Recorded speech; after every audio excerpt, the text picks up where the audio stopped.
ఓం శ్రీ గణేశాయ నమః. అందరికీ నమస్తే అండి. తెలుగు పంచాంగానికి స్వాగతం.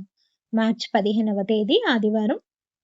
స్వస్తి శ్రీ విశ్వావసునామ సంవత్సర ఉత్తరాయణం శిశిర ఋతువు ఫాల్గుణ మాసం కృష్ణపక్షం ఆదివారం రోజు పంచాంగంలో సూర్యోదయం సూర్యాస్తమయం తిథి నక్షత్రం శుభ అశుభ సమయాలు శుభ ముహూర్తాలతో పాటు నేటి మంచి మాటను ఈ రోజు ఏ పనులు చేస్తే శుభం, ఏ సమయాల్లో చేయాలి, చేయకూడదు, పూర్తి వివరాలు ఇప్పుడు ఈ వీడియోలో తెలుసుకుందాం.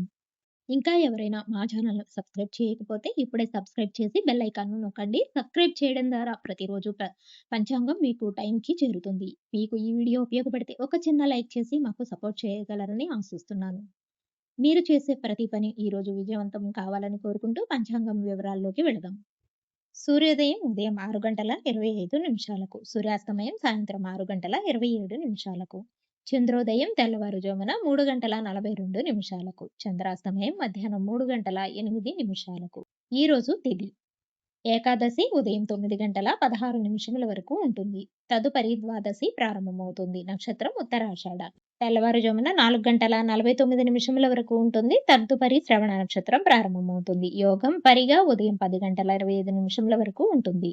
కరణం బాలవ ఉదయం 9:17 వరకు ఉంటుంది. తదుపరి కౌలవ రాత్రి 9:34 వరకు ఉంటుంది. రోజు అశుభ సమయాలు రాహుకాలం సాయంత్రం 4:30 నుండి 6 గంటల వరకు ఉంటుంది. యమగంట కాలం మధ్యాహ్నం 12 గంటల నుండి 1:30 వరకు ఉంటుంది. గుళికా కాలం మధ్యాహ్నం 3:23 నుండి 4:52 వరకు ఉంటుంది.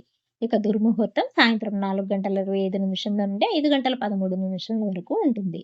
వర్జము ఉదయం 9 గంటల నుండి 10:40 వరకు ఉంటుంది. ఈ రోజు శుభ సమయాలు అభిజిత్ ముహూర్తం మధ్యాహ్నం 12:02 నుండి 12:48 వరకు ఉంటుంది. అమృతకాలం రాత్రి 7:02 నుండి 8:42 వరకు ఉంటుంది. బ్రహ్మ ముహూర్తం తెల్లవారుజామున 4:51 నుండి 5:38 వరకు ఉంటుంది. ఈ రోజు చెప్పుకోదగిన విశేషాలు ఏమీ లేవు. శుభ ముహూర్తాలు ఈ రోజు ఎలాంటి శుభకార్యాలకు అనుకూలంగా లేదు. చివరిగా నేటి మంచి మాట. ఆత్మవిశ్వాసం అనేది బయటవారి మాటలతో రాదు, మనలో నుంచే వస్తుంది. డైలీ పంచాంగం కోసం మా ఛానల్‌ను సబ్స్క్రైబ్ చేయండి. వీడియో నచ్చితే లైక్ చేయండి. తిరిగి రేపటి పంచాంగంలో మళ్ళీ కలుద్దాం. అంతవరకు సెలవు. నమస్కారం.